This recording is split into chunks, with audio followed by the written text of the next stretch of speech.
When Europe learned to slow down, it did not arrive as a crisis, but as a hesitation that spread across markets without explanation. Transactions cleared, banks stood firm, and nothing appeared broken. Yet movement itself began to feel restrained, as if the system had decided to breathe more carefully. To understand why Europe reached this moment of deliberate restraint, we need to look beyond failure and toward success. For years, reforms had strengthened every visible weakness. Capital rose, liquidity deepened, oversight expanded. Each fix reduced the likelihood of collapse, and together, they produced a system that survived shocks others could not. That achievement still shapes confidence today. But resilience has side effects. As safeguards multiplied, behavior adapted. Institutions optimized for compliance rather than flow.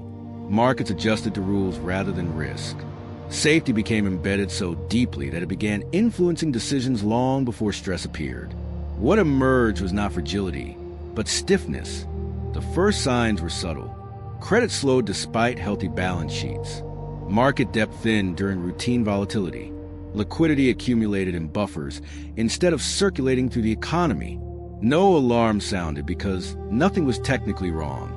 Yet something essential was changing. Inside policy circles, attention shifted from institutions to interaction.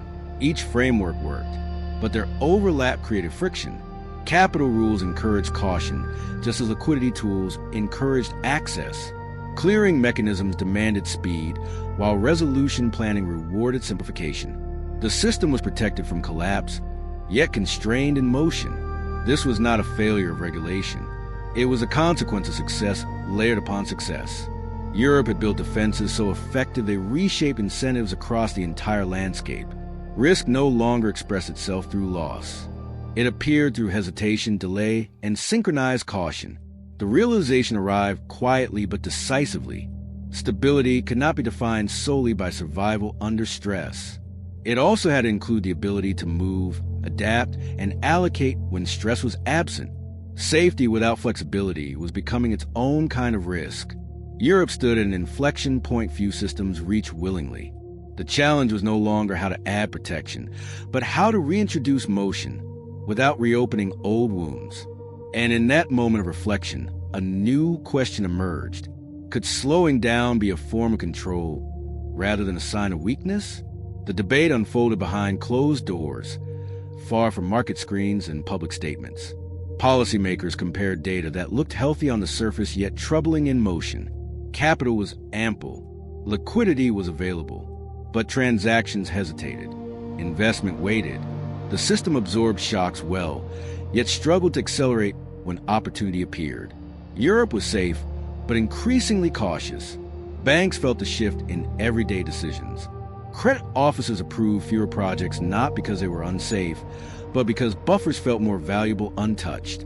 Treasury desks optimized around regulatory thresholds rather than economic return. Markets responded by pricing in delay. The cost of capital rose not from fear, but from friction. Central banks recognized the pattern quickly. Their facilities were effective, but overused in calm periods. Support mechanisms had become structural features rather than emergency tools. This blurred incentives. If safety is always present, risk-taking adjusts downward even when risk is justified.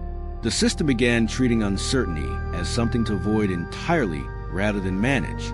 Clearing and settlement systems reinforced the slowdown. Automatic safeguards activated early, demanding margin and liquidity before stress justified it economically. Participants complied, but the price was momentum. Each small adjustment signaled restraint, and restraint spread faster than confidence ever could. What made the moment difficult was its ambiguity. There was no crisis to respond to, no failure to correct. The system was working as designed, yet outcomes diverged from intent. Growth softened, innovation slowed. Capital sat idle, while needs accumulated elsewhere. The problem was not instability. It was inertia. Inside Europe's institutions, a philosophical shift began. Risk could no longer be treated only as something to suppress. It had to be allowed to appear unevenly and early, so it could be managed rather than postponed. Absolute smoothness was proving as dangerous as volatility once had been.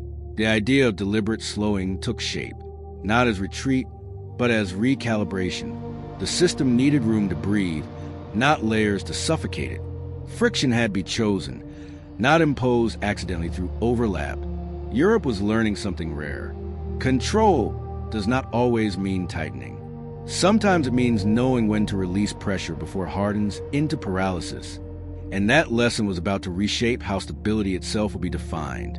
The shift became real when Europe began adjusting not the strength of its safeguards, but their rhythm. Instead of reacting instantly to every signal, authorities explored pacing. Stress responses were sequenced rather than stacked. Triggers were staggered.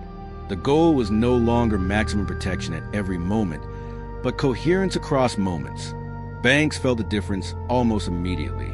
Liquidity demands arrived with clearer timelines.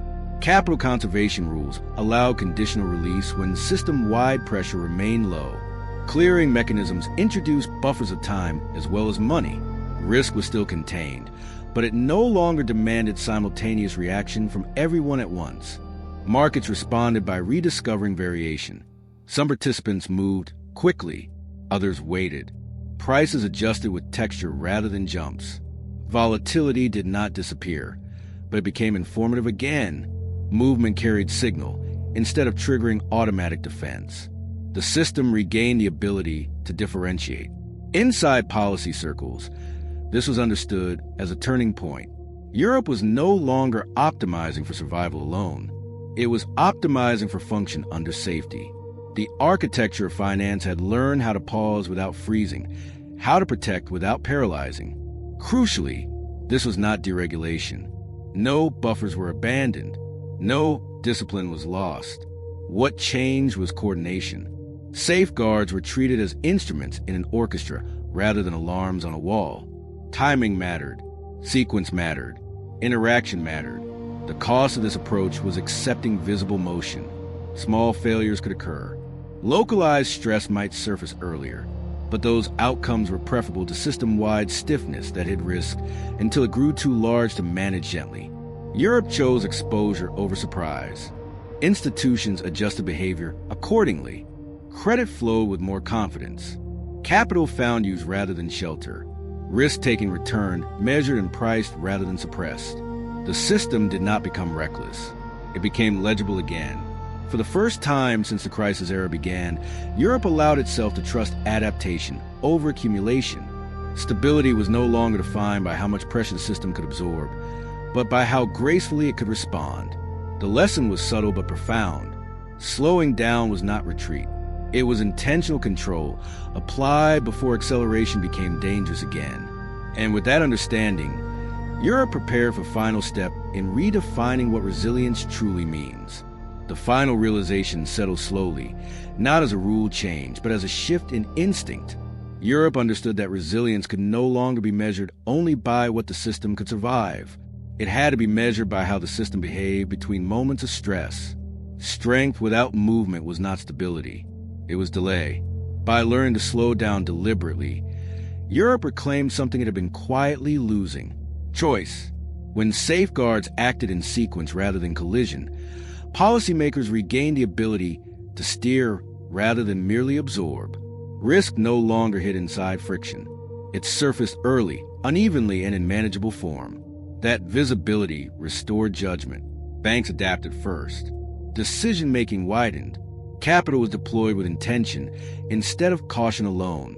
Liquidity resumed its role as circulation rather than storage. The system did not abandon safety. It stopped mistaking stillness for security. Markets followed. Price signals returned with meaning. Volatility reappeared, but as information rather than threat.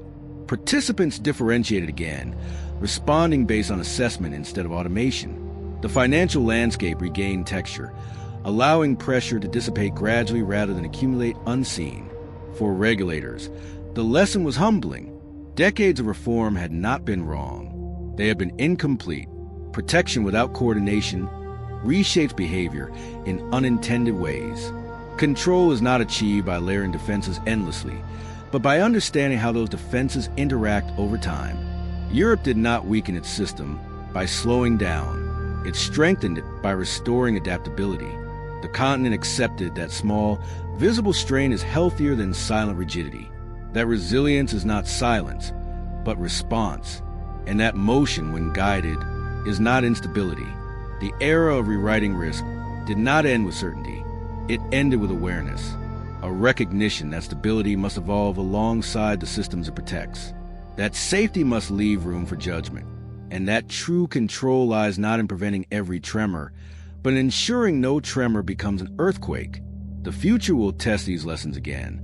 It always does. But Europe now carries a quieter strength, one built not on denial of risk, but on understanding how to live with it. When